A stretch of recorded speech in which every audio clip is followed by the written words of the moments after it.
इससे पहले कि लकी कुछ सोच पाता, अमित का फोन बजने लगा था। सभी लोग पहले से ही बहुत परेशान थे और इस फोन के आ जाने के बाद उनके दिल की धड़कन और भी तेज हो गई थी। अमित ने डरते हुए अपनी जेब से फोन निकाला और स्क्रीन पर देखने लगा। वो फोन रोशनी का था। वो समझ गया कि जरूर कोई बात थी। उसने अपने दोस्तों को देखा और फिर रोशनी का फोन उठा लिया। हाँ बेबी, ठीक है, मैं अभी आ रहा हूँ। अमित ने कहा और फोन रख दिया। क्या हो गया भाई? लकी ने पूछा। यार, कोयल को उसके पिता का भी थोड़ी देर पहले फोन आया था। वो कह रहे थे कि भले ही गलती मोहित ने की थी, लेकिन फिर भी कोयल को उसके सामने झुकना पड़ेगा। सामने वाले ने लकी ये शर्त रखी है कि वो इस मामले को तभी रफा दफा करेंगे जब कोयल एक रात के लिए मोहित के साथ। छी यार। अमित को आगे की बात कहने में भी शर्म महसूस हो रही थी। लकी ने सोचा भी नहीं था कि मोहित इस हद तक नीचे गिर जाएगा। लकी ने अपना सिर पकड़ रखा था। आगे अमित ने कहा, मैं पहले से ही मोहित के बाप क्रांति रायजादा को जानता हूं। जो भी उससे उलझने की कोशिश करता है ना, वो उससे इतनी आसानी से नहीं छोड़ता है। उसके ऊपर ना जाने कितने सारे मर्डर के चार्जेस लगे हुए हैं, पर फिर भी वो आराम से बाहर घूम रहा है। सोचो, अगर मुझे पता होता ना कि वो क्रांति रायजादा का बेटा है मोहित, तो हम पूरे मामले को अलग तरह से डील कर सकते थे। अच्छा, कोयल अगर मना कर दे तो? लकी ने पूछा। वो मना नहीं कर सकती है भाई। अगर उसने मना कर दिया ना, तो उसके पापा की कंपनी रातों रात बिक जाएगी और उसका पूरा परिवार सड़क पर आ जाएगा भाई। सोच। अमित ने कहा। पर ये तो कोई बात नहीं हुई। सिर्फ इसलिए कि कोयल एक लड़की है, उसे इतना कुछ फेस करना पड़ेगा। उसके पापा ने बोलने से पहले एक बार भी सोचा नहीं? कोई बाप अपनी बेटी के साथ ऐसा कैसे कर सकता है यार? लकी ने कहा। अरे यार, ये बड़े लोग होते ही ऐसे हैं। इन्हें अपनी फैमिली से ज्यादा ना अपना बिजनेस प्यारा होता है। और वो दोनों बाप बेटे एक नंबर के बदमाश हैं। कल देखा नहीं था कि वो कैसे घूर कर देख रहा था? कोई उनका कुछ नहीं बिगाड़ सकता है यार। गर्वित ने दीवार पर मुक्का मारते हुए कहा। इस वक्त किसी को भी ये बात समझ नहीं आ रही थी कि आखिर करना क्या था। बस सब लोगों को इस वक्त कोयल की चिंता सता रही थी। लकी ने देखा कि दिशा, मानसी और रोशनी कोयल को उसके पलंग पर घेर कर बैठे हुए थे। कोयल अपने घुटनों को मोड़कर सहमी सी पलंग के कोने पर अपनी पीठ टिकाए बैठी हुई थी। लकी ने देखा कि उसकी आंखों में आज रात की कल्पना का डर साफ नजर आ रहा था। उसके गाल पर पहले से ही आंसुओं की लकीरें खींची हुई थी, पर उसके आंसू थे कि थमने का नाम नहीं ले रहे थे। कैसी है कोयल अब? अमित ने अंदर दाखिल होते ही रोशनी से पूछा। रोशनी ने अमित को खींचा और बाकी सब लोग भी उन दोनों के साथ दरवाजे के पास चले गए। फिर रोशनी ने एक बार और कोयल को देखा। वो परेशान सी पलंग पर बैठी हुई थी। उसके बाद रोशनी ने अमित को देखा और फुसफुसा कर बोला, कोयल के पिता ने कोयल की गलती न होने के बाद भी उसे बहुत डांट और खूब सुनाया है। वो पिछले 3 घंटे से बैठकर रो रही है। फिर भी उसके पिता यही चाहते हैं कि वो आज रात मोहित के साथ बिताए।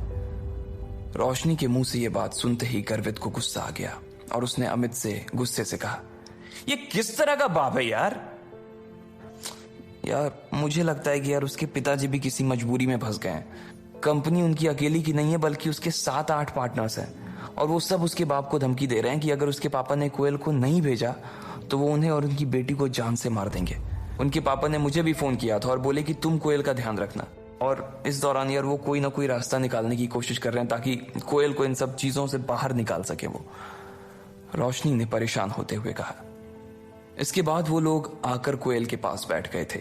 लकी उसके पलंग से थोड़ी दूर एक कोने में खड़ा होकर उसे देख रहा था। कोयल देखो, रोने से कुछ नहीं होगा। अब हम लोग आ गए हैं ना, तो सब मिलकर कोई ना कोई रास्ता जरूर निकाल देंगे।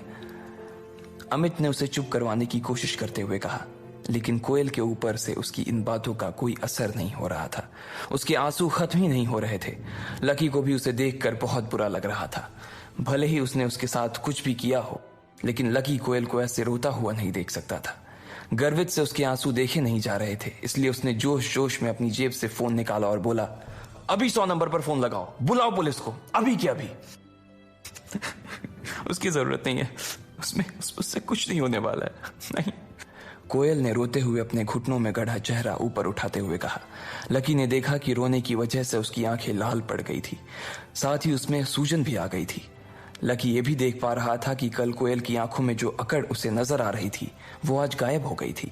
उसको ऐसे लाचार होते हुए देख उसका मन भी उदास हो गया था। वैसे वो इस तरह से आज उसे नहीं देख सकते थे। आखिर वो उसी की मदद करने के लिए यहाँ आए थे। मानसी ने कोयल को एक टिश्यू दिया। उसने उससे अपनी नाक पोंछी और आंसू भरी आंखों से अमित की ओर देखकर बोली, पुलिस को फोन करने से कोई फायदा नहीं है। अगर हमने उन्हें बुलाया ना तो मामला मेरे और मेरे पापा के लिए ना और ज्यादा बिगड़ जाएगा। क्या करूं मैं यार। कोयल जानती थी कि ये बड़े मसले थे और इसमें पुलिस उसकी कोई मदद नहीं कर सकती थी। वैसे भी पहले ही पुलिस को बुलाने और बताने की वजह से ही तो ये सब मुसीबत खड़ी हो गई थी। अब अगर वो फिर उसी रास्ते पर गए तो क्रांति रायजादा और ज्यादा नाराज हो सकता था। जितना वो नाराज होता उतनी कोयल और उसके पिता की हालत खराब हो जाती। अगर किसी को फोन करना है तो किसी ऐसे आदमी को करो जो मोहित और उसके बाप से भी बड़ा आदमी हो। वही हमारे बीच में बोलकर हमारी मदद कर सकता है। मैं अभी अपने पिता से पूछता हूँ कि वो किसी ऐसे आदमी को जानते हैं या नहीं जानते हैं, अमित ने कहा और अपना फोन निकालकर अपने पिता को फोन करने के लिए बाहर चला गया।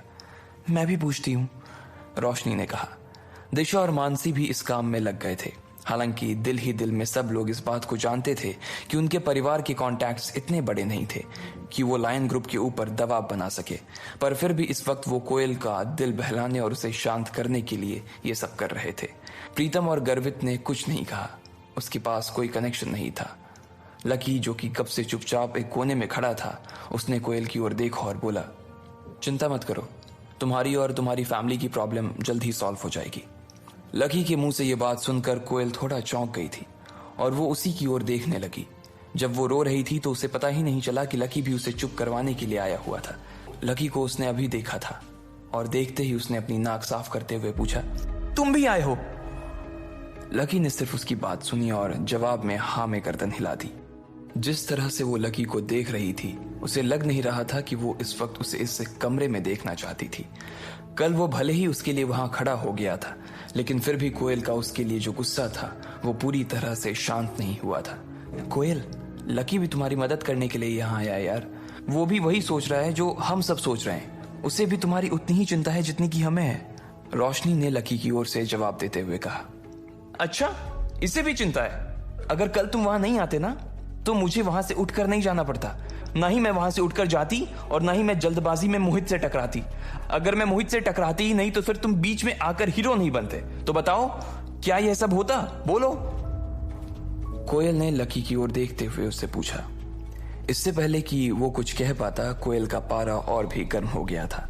ऐसा लग रहा था कि वो इधर उधर का सारा गुस्सा लकी पर ही निकालने की फिराक में थी और इसलिए अगले ही पल वो अपने पलंग पर से खड़ी हुई और लकी की ओर चिल्लाते हुए बोली, निकलो, अभी के अभी मेरे कमरे से बाहर निकलो, निकलो अभी। कोयल, ये तुम्हें क्या हो गया है? ये तो बेचारा तुम्हारी मदद करने के लिए यहाँ आया हुआ है और तुम हो कि उसी के ऊपर बरस रही हो। कल अगर ये नहीं होता और वो मोहित तुम्हारे साथ होटल में बदतमीजी करता तब तुम क्या कर लेती? रोशनी ने उसे समझाने की कोशिश करते हुए कहा। उसे समझ ही नहीं आ रहा था कि आखिर वो अपने गुस्से का शिकार लकी को क्यों बना रही थी। जब रोशनी और कोयल के बीच ये सब बातें चल रही थी तब भी लकी बिल्कुल चुपचाप खड़ा था। आज फिर उसकी वजह से उन दोनों के बीच में झगड़ा हो रहा था, इसलिए वो चुपचाप दरवाजे की ओर बढ़ने लगा।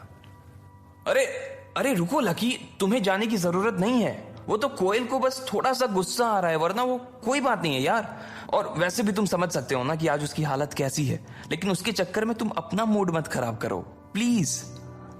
अमित ने लकी को एक कोने में ले जाकर समझाते हुए कहा, नहीं नहीं, ऐसी कोई बात नहीं है। मैं समझ सकता हूँ यार कि कोयल अभी थोड़ी परेशान है। मैं उसे और परेशान नहीं करना चाहता। तुम उससे जाकर कह दो कि चिंता करने की कोई बात नहीं है, अभी थोड़ी ही देर के अंदर सब कुछ ठीक हो जाएगा। लकी ने कहा और अमित के कंधे पर अपना हाथ रखकर वो दरवाजे के बाहर निकल गया। आज के बाद ना इस लड़की की शक्ल नहीं देखना चाहती मैं, कोयल ने अपने दांत पीसते हुए कहा और फिर अपने पलंग पर बैठ गई। फिर जब उसने देखा कि अमित उसे देख रहा था तो उसने अपना फोन उठाया और बोली, मैं अभी अपने हाई स्कूल के दोस्त प्रशांत को फोन करके देखती हूँ। उसके पापा भी बड़े आदमी हैं, क्या पता वो हमारी कुछ मदद कर सकें। कोयल ने अपना फोन निकाला और अपने दोस्त को फोन लगाने लगी। इधर बाकी के लोग भी अपने अपने फोन पर ही लगे हुए थे। कोई अपने किसी अंकल को फोन कर रहा था तो कोई अपने किसी आंटी को, लेकिन उनमें से कोई भी ऐसा नहीं था जो कि कोयल की मदद कर सके। इधर लकी जब रोशनी की होटल से बाहर आया तो उसने अपना फोन निकाला और एक नंबर याद करने लगा। दिमाग पर थोड़ा सा जोर देने के बाद उसे नंबर याद आ गया था और उसने अपने फोन में उसे डायल किया। 2-3 बार घंटी बजी और उधर किसी ने फोन उठा लिया था। अच्छा, तो आज घर के सबसे बड़े बेटे को इस बूढ़े की याद अभी आई है। वहाँ मेरा बच्चा 8 सालों से बाहर तड़प रहा है और यहाँ ये बूढ़ा उसके लिए परेशान होने के अलावा और कुछ नहीं कर पा रहा है। फोन की दूसरी ओर से एक बूढ़े आदमी की आवाज लकी के कानों में गूंज गई। वो सालों बाद इस आवाज को सुन पा रहा था। इस आवाज को सुनने के लिए उसके कान कब से तरस गए थे, लेकिन वो चाह कर भी उन्हें फोन नहीं कर सकता था। जब तक वो गरीबी की परीक्षा को पास नहीं करता तब तक वो उन्हें फोन नहीं कर सकता था। आज इतने साल बाद उनकी आवाज सुनी तो लकी की आंखों में आंसू आ गए। उसका दिल भर आया था। सालों से उसे अपने इस अकेलेपन की ऐसी आदत हो गई थी कि वो भूल गया था कि उसका कोई परिवार भी था। उसकी आंखों में आंसू थे लेकिन वो मुस्कुरा भी रहा था।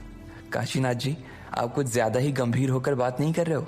आपको आइडिया नहीं है कि आपकी आवाज इतने सालों बाद भी सुनकर ना मुझे कितनी खुशी हो रही है। वैसे मैं आपसे कुछ काम की बात करना चाहता हूँ, इसलिए आपको फोन किया है। लकी ने कहा। हाँ बताओ, ये बूढ़ा तुम्हारी क्या मदद कर सकता है? काशीनाथ जी ने पूछा। अब क्योंकि मैंने वो परीक्षा पास कर ली है तो इसका मतलब मैं परिवार के सारे अधिकारों का इस्तेमाल कर सकता हूँ ना? लकी ने पूछा। हाँ भाई, आप परीक्षा तो परसों ही पार कर गए थे और परिवार ने आपके ऊपर से सारी बंदिशें भी उसी दिन हटा दी थी। काशीनाथ जी ने कहा। ठीक है, तो मैं क्रांति रायजादा, जो कि लायन ग्रुप ऑफ कंपनीज के मालिक हैं, उनसे साफ शब्दों में कुछ कहलवाना चाहता हूँ।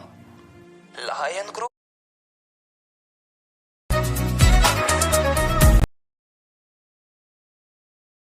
ये लायन ग्रुप किसका है? काशीनाथ जी ने अपने दिमाग पर थोड़ा सा जोर देते हुए याद करने की कोशिश की, लेकिन उन्हें कुछ याद नहीं आ रहा था। दिल्ली का ही एक छोटा सा ग्रुप है। लकी ने कहा। वो जानता था अग्रवाल एंड अग्रवाल नाम का उनका ग्रुप पूरे देश में फैला हुआ था और उनके ग्रुप के आगे ये लायन ग्रुप कुछ भी नहीं था। ओ अच्छा, दिल्ली की कंपनी है। हाँ तो हो जाएगा। मैं अभी रुस्तम डांगी को फोन कर देता हूँ। नॉर्थ का सारा काम वही तो देखता है। वैसे आप उस क्रांति रायजादा से कहलवाना क्या चाहते हो? काशीनाथ जी ने पूछा। उनसे यह कहना है कि कोयल ग्रुप के अगेंस्ट वो जो भी एक्शन लेने का सोच रहे हैं उसे वो अभी के अभी रद्द कर दें। लकी ने कहा। ठीक है, समझ गया। आप चिंता मत कीजिए, अभी आधे घंटे में आपका काम हो जाएगा, काशीनाथ जी ने कहा। लकी ने फोन रख दिया था। उधर कोयल ने अपना फोन काट दिया था। उसने अपने जिस दोस्त को फोन किया था उसके पिता दिल्ली के किसी बड़े से आदमी से मिलकर उसका काम करवाने वाले थे। अब देखना यह था कि आखिर कौन मोहित को कोयल से दूर करवाने वाला था। क्या ये श्रेय उसका दोस्त प्रशांत को जाता या फिर लकी इस खेल में बाजी मारता? क्या कोयल को कभी पता चलता कि लकी आखिर कौन था? आपको क्या लगता है, क्या होंगे इन सभी सवालों के जवाब?